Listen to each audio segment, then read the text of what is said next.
कल के प्रसंग में आप लोगों ने यह श्रवण किया कि भगवान देवराज इंद्र की पूजा को बंद कराए। देवराज इंद्र की पूजा प्रभु ने क्यों बंद कराई? क्योंकि इंद्र को अभिमान हो गया था, इंद्र पदाभिमानी हो गया था। ध्यान देना, अभिमान जीव को परमात्मा से बहुत दूर कर देता है। इसलिए यदि भगवान की कृपा पानी है तो जीवन में किसी प्रकार का अभिमान न आने पाए। पग पग परमात्मा की कृपा का अनुभव करो। और संसार में अभिमान किस चीज का है? यहाँ जो कुछ है सब परमात्मा का है, सब प्रभु का है।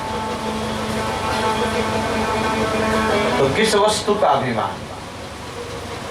लेकिन यदि जो अभिमान करता है वो परमात्मा के क्रोध का पात्र बनता है।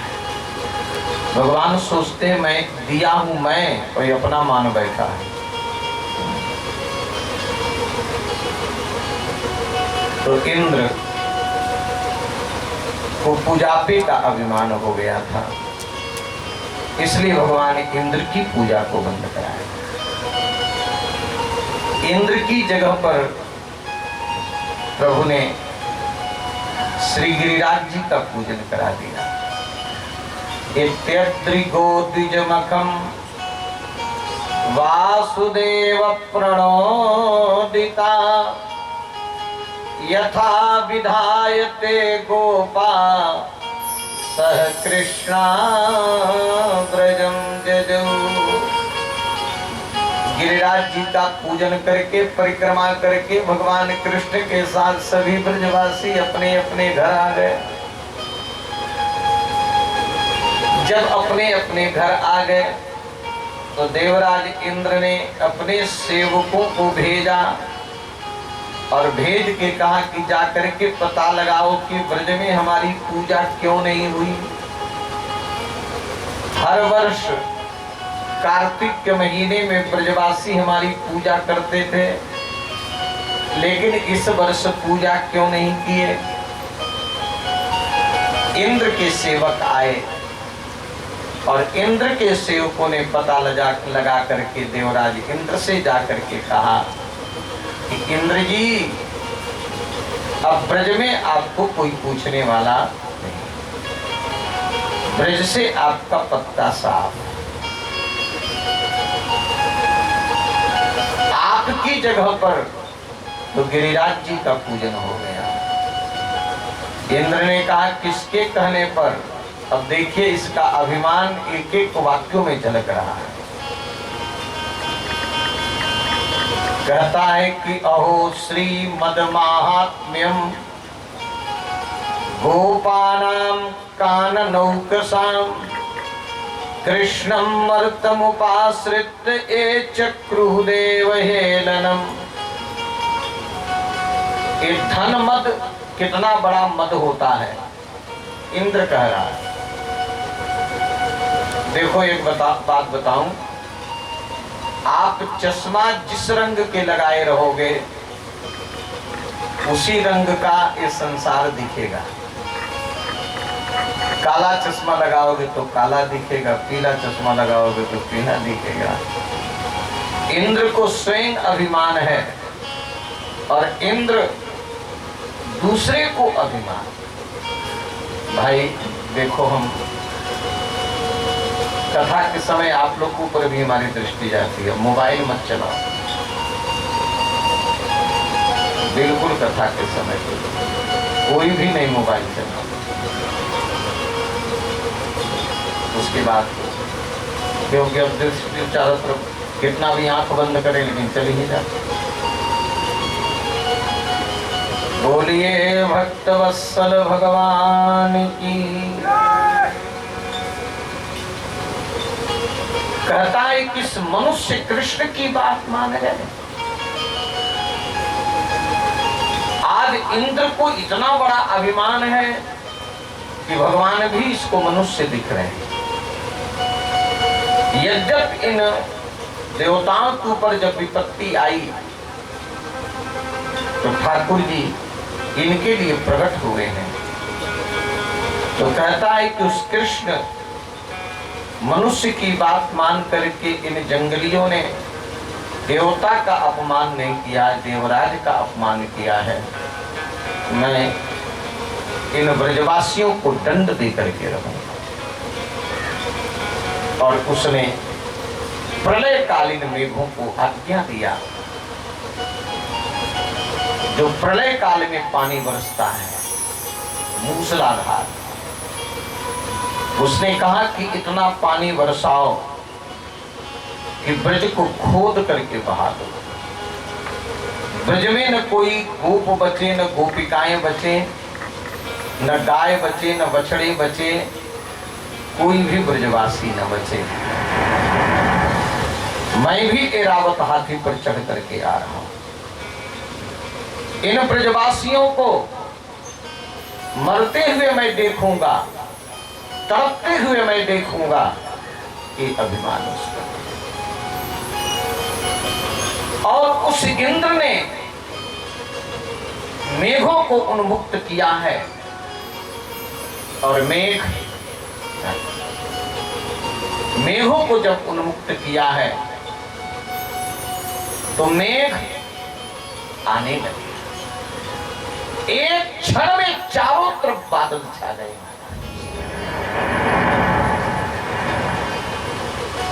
एकदम काले घटाएं छा गई, एकदम काली घटा, बिजली कड़कने लगी और मूसलाधार पानी गिरने लगा।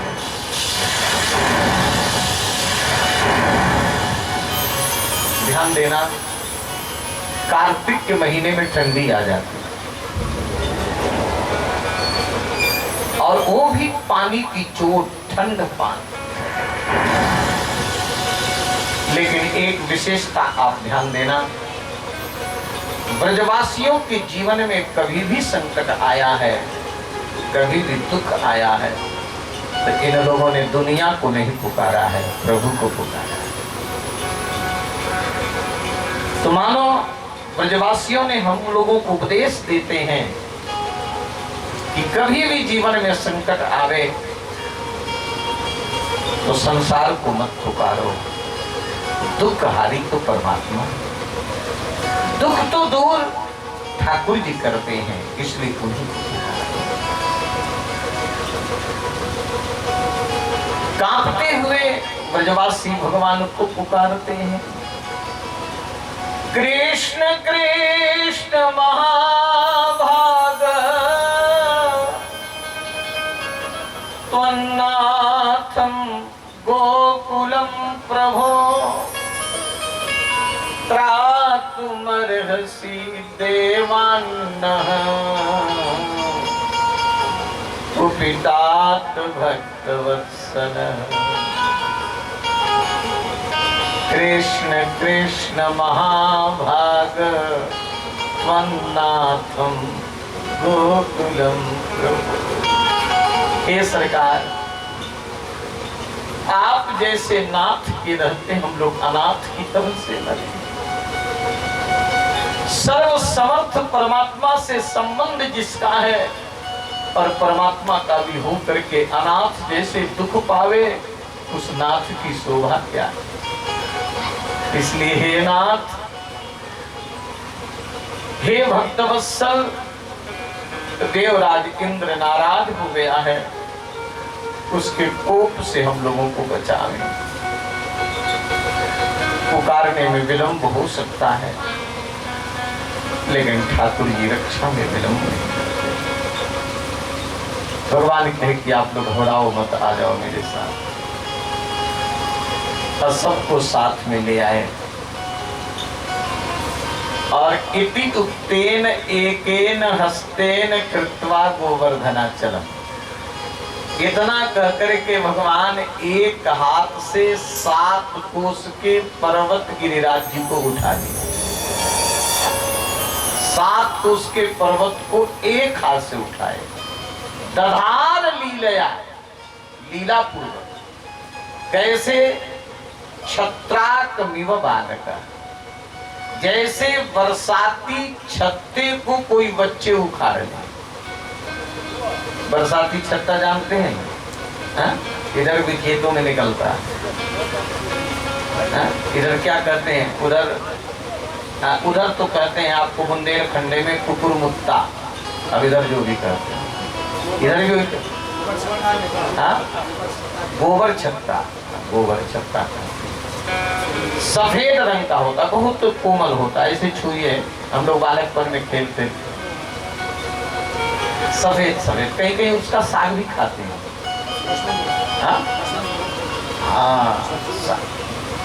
जैसे इतना कोमल होता है कि कोई छोटा सा बच्चा भी हाथ लगाए तो अपने आप वो आ जाए। तो जैसे बरसाती छत्ते को कोई बच्चा उखाड़ ले, ऐसे 7 कोस के पर्वत को भगवान उठाए। जैसे कमल डंडी को कोई मतवाला हाथी उखाड़ ले, ऐसे भगवान 7 कोस के पर्वत को उखाड़ के अपनी कनिष्ठिका अंगुली को धारण कर लिए। सभी लोगों ने जय जयकार किया, बोलो गिरिराज धरण भगवान की जय हो। और ठाकुर जी कहते कि सब लोग इस पर्वत के नीचे आ जाओ। ये पर्वत हमारी अंगुली से नीचे नहीं आएगा, आप लोग आ गए।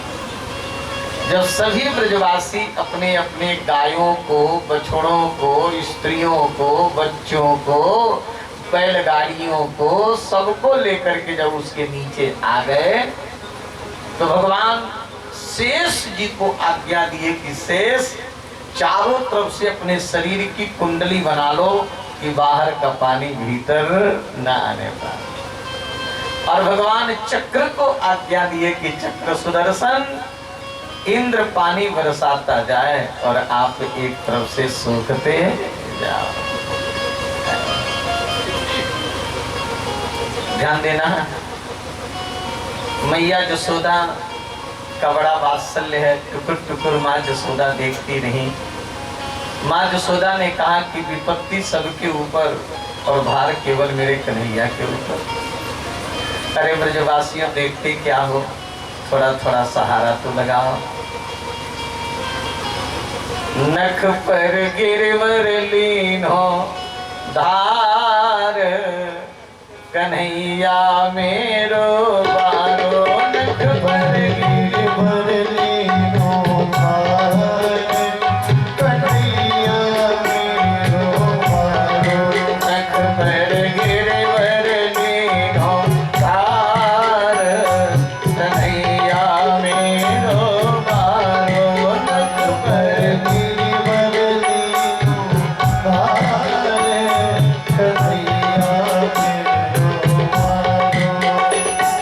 कन्हैया मेरो बारो, ओ कन्हैया मेरो छोटो।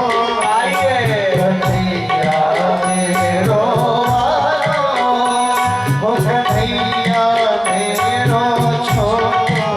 नख पर गिरवर लीनो धार, कन्हैया मेरो छोटो। नख पर गिरवर लीनो धार, कन्हैया मेरो बारो।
गए